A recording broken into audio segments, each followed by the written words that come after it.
UFC's worst nightmare has officially happened with Alex Pereira losing to Magomed Ankalaev. Yeah, guys, I don't want to hear any more about the UFC rigging fights because what the hell was this? This adds to the increasing problem that there are no stars in the UFC anymore, right? I mean, if you look at their roster, they are lacking stars, and I want to talk about that. And Magomed Ankalaev actually had the nerve to make fun of Alex Pereira, guys, for being boring. I don't even know. Big unk time, I think they're trying to come up with. It's big unk time. But I was very 50-50 going into this fight, guys. I really could have saw it going either way. I did pick Alex Pereira to win by a late finish. This fight kind of happened how I anticipated it to happen, but there were a lot of surprises, right? I mean, first of all, Bruce Buffer announcing Alex Pereira, calling him the one and only. That was very surprising. Obviously, this is something that Bruce Buffer rarely does, you know, saying the one, the only, and announcing the fighter. This goes to John Jones and Conor McGregor. Like, that is it. And I mean, look, honestly, I don't disagree. Alex Pereira truly is special. Even losing this fight, what he has been able to accomplish in what, like 3 years, 4 years or so? It is insane. I mean, this guy is definitely going up in the Hall of Fame. This guy's one of the greatest fighters ever at this point. But we get to round one, and I wasn't sure what to expect. Were we going to see Magomed, you know, immediately try to take him down? Were we going to see a much more reserved Magomed and, you know, stay on the back foot? Well, what we got to see in the first round was Magomed feeling out the round, but Alex Pereira was chopping up the low leg and, you know, just winning with volume. Magomed did kind of increase up the volume a little bit at the end of the round, but I still gave it to Alex Pereira. And we get to round two, and Magomed, I already kind of felt the momentum starting to shift, and it shifted into round two. Magomed was doing very good, pressuring Alex Pereira. And I have been talking about this since 2023, guys. You guys can literally look at my old videos, but Pereira has a problem, right? Where, you know, if someone throws a shot, he will jump back, you know, literally jolt back, which is maybe more fine to do when you're kickboxing, right? When you have bigger gloves and thicker gloves and you can protect yourself more, or if you clinch and, you know, there's a break in the action. In MMA, in the UFC, this is not good, especially against a guy who is trying to wrestle you, or any guy that is just looking to clinch because you are leaving yourself open. You don't have as much protection with that small glove. But Magomed took full advantage, and that is why he did so well in this second round, even rocking Alex Pereira, and he threw the shot a lot, you know, kind of switching stances, throwing a right hand, catching Pereira off guard. And I thought that these two rounds were entertaining, and then we get to round three, and I felt like this is where the fight kind of just started falling off, and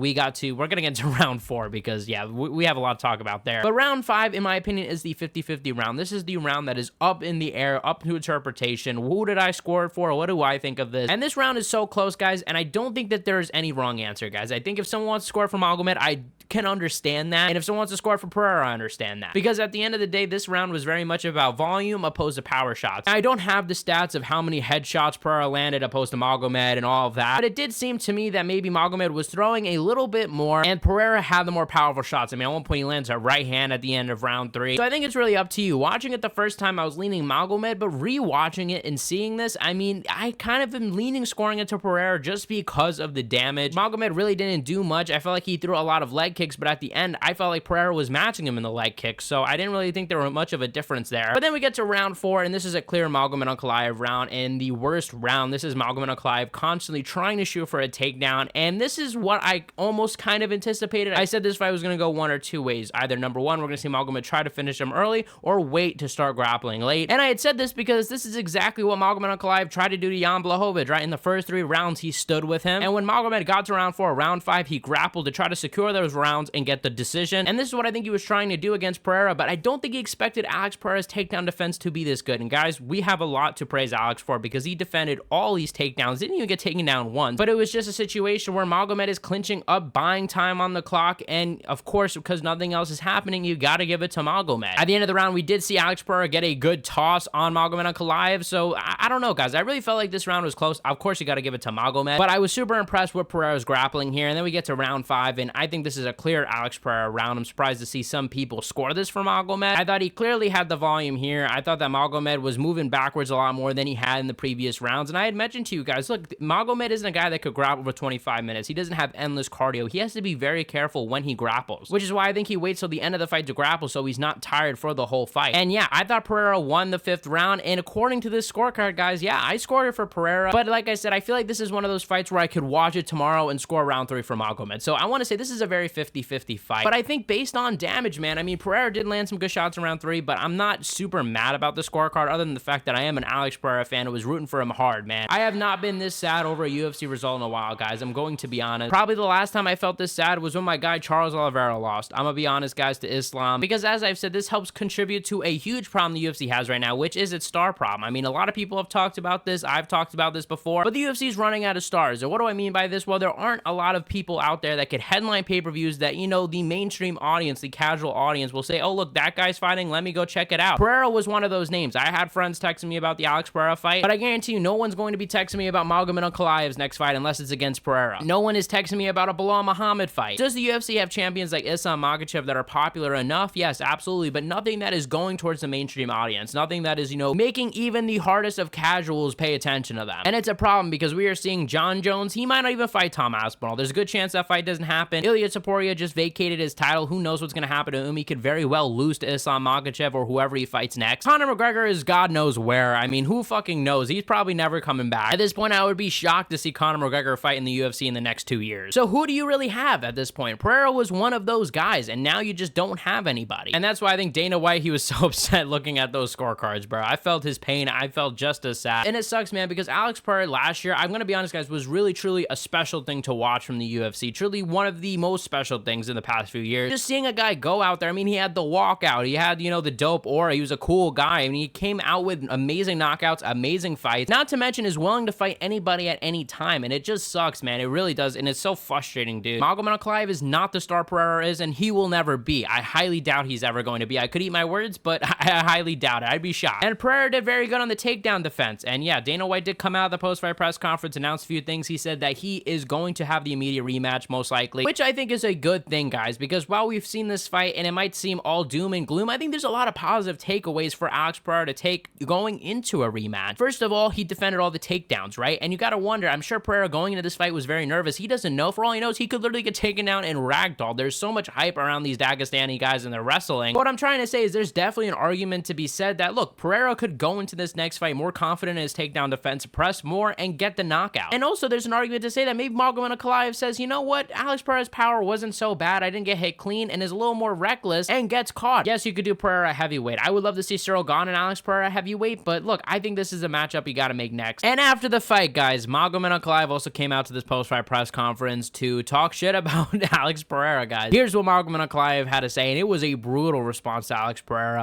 I was confident. I kept on moving forward. I kept on pressuring him, and he kept on running away from me. You know, for 20 minutes, this guy was running away from me. And then I heard at the end of the fight, he was saying that, you know, he wasn't sure why the victory was given to me. Who's supposed to be given the victory? You know, I've been pressuring him the entire time. He was running for 20 minutes, and then he's wondering who's supposed to get the victory. Listen, I'm happy for a rematch if he wants a rematch, but then maybe in the rematch he could fight for real, not just run away the entire time. I mean, let's be honest, guys. As I said before, round 4 was all Magomed Ankalaev stalling. That wasn't fighting. I mean, like, if we're going to say Alex Pereira running backwards was him running, I don't know what you expect, you know, just, you know, mass shooting takedowns, running, you know, and just failing. Could Alex Pereira have done more? Absolutely. I think that Alex Pereira definitely in the rematch needs to look back and say, yeah, he could have definitely pressed a little bit forward and not have backed up so much, but it was definitely a close fight. So Magomed, let's not just act like it's ridiculous to say Alex Pereira could have won. I mean, this was a very close fight. We need an immediate rematch. I mean, the card was very good. I thought Mauricio Ruffy did a very good job, you know, making himself a potential star, putting his name on the map. I'm curious to see who he's going to fight next. This guy has such a fun style to watch, and I feel like he might be crossing over a little bit to one of the bigger stars if he keeps putting on these types of performances. And the UFC definitely knew what they were doing, placing him on the opener of the pay-per-view, so credit to them. The Justin Gaethje Rafael Fiziev fight was amazing. Justin Gaethje had no letters on his glove, which was a little weird. I don't know if you guys noticed it. Maybe it was just me, but I was like, what the hell from the beginning. Thank you guys for watching. Check out my last video where I reacted to Bryce Mitchell getting booed at the UFC press conference yesterday. You guys are the best fan base in MMA. Hit the subscribe button, like, comment, and share, and I'll see you guys in the next one.